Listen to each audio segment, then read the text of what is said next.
नमस्कार दोस्तों, स्वागत है आपका मेरे चैनल पे। दोस्तों आपने नाम सुना होगा ग्रीस का। ये दोस्तों एक यूरोपियन कंट्री है, मेडिटेरेनियन सी के अंदर है, यानी कि मेडिटेरेनियन सी इसके साथ लगता है और तुर्की के नज़दीक है। और सबसे बड़ी बात, तुर्की के साथ इसका विवाद चलता रहता है, जैसे हमारा पाकिस्तान के साथ में। तो ऐसे में दोस्तों इस खतरे को देखते हुए जो उसे तुर्की से मिल रहा है, इसने अपनी एयरफोर्स के लिए राफेल और F-35 खरीदने का फैसला किया है।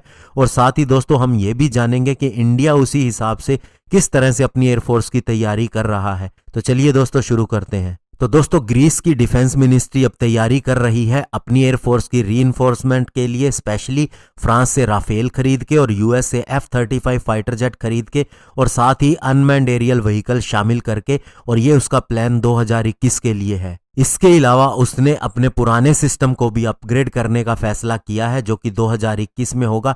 इस तरह से वह बैलेंस भी मेंटेन कर सकता है एगियन और ईस्टर्न मेडिटेरेनियन सी के अंदर तुर्की के साथ में। और दोस्तों अगर इसकी ये प्लानिंग कामयाब होती है और सही समय के साथ में चलती है, तो तुर्किश एयरफोर्स के साथ में इसका जो बैलेंस है वो काफ़ी ज़्यादा चेंज हो जाएगा। अभी दोस्तों तुर्किश एयरफोर्स मानी जाती है ज़्यादा पावरफुल है, लेकिन फिर इसके पास अच्छी खासी संख्या में फाइटर जेट भी होंगे और एक एज भी होगा। और प्रैक्टिकल लेवल पे देखें तो ग्रीस एयरफोर्स के पास में 3 कंट्रीज की टेक्नोलॉजी के इक्विपमेंट होंगे, उनकी एक्सेस हासिल होगी, यूएस के, फ्रांस के और इसराइल के। और सूत्रों की माने तो अभी ग्रीस के डिफेंस मिनिस्टर निकोस पैनेजियोटोपुलस के पास में ऑलरेडी प्लान है यूएस से 6 5th generation F-35 fighter jet हासिल करने के लिए अगले साल के अंदर। और उसके बाद में इनका प्लान है कि 18 और ऐसे ही एयरक्राफ्ट आने वाले सालों के अंदर हासिल किए जाएं, ताकि ये टोटल 24 हो जाएं। और जहां तक राफेल फाइटर जेट की बात है, तो दोस्तों इसी साल दिसंबर मंथ के अंदर इनकी पार्लियामेंट के अंदर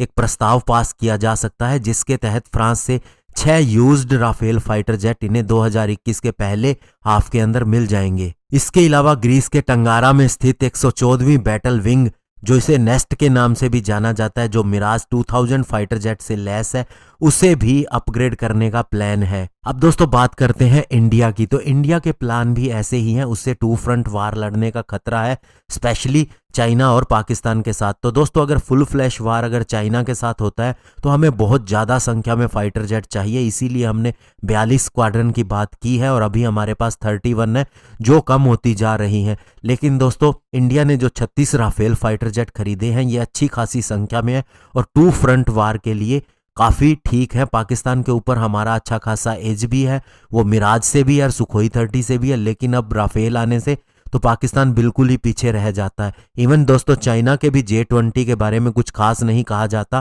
तो ऐसे में राफेल से हमें बहुत ज़्यादा एज मिलेगा। लेकिन फुल फ्लैश वार को अगर देखा जाए तो इंडिया के पास फाइटर जेट की संख्या कम है। और दोस्तों 36 राफेल इसीलिए खरीदे हैं कि इंडिया को बहुत बड़ी संख्या के अंदर फाइटर जेट चाहिए, जो इंडिया खरीद भी सकता है। लेकिन दोस्तों उसकी बजाय आगे के लिए इंडिया आत्मनिर्भर बनना चाहता है और इसीलिए अपने खुद के फाइटर जेट बना रहा है, जिसके अंदर राफेल जैसा मीडियम वेट फाइटर भी आएगा। इसके अलावा तेजस मार्क 1 एक भी बनाया जाएगा, जिसके 83 फाइटर जेट का ऑर्डर दिया जाना है और वो इस साल के अंत तक हो सकता है। और इसके अलावा हम 5.5 जनरेशन के AMC फाइटर जेट के ऊपर भी काम कर रहे हैं, जो दोस्तों आने वाले समय में F-35 और F-22 से भी बेटर होगा, क्योंकि दोस्तों अमेरिका खुद 6th जनरेशन के फाइटर जेट के ऊपर काम कर रहा है। और इसके अलावा दोस्तों इंडिया ड्रोन्स के अंदर पीछे है, उसमें भी काफ़ी ज़्यादा काम हो रहा है और बाकी के ड्रोन को आर्म ड्रोन के अंदर बदलने का काम किया जा रहा है।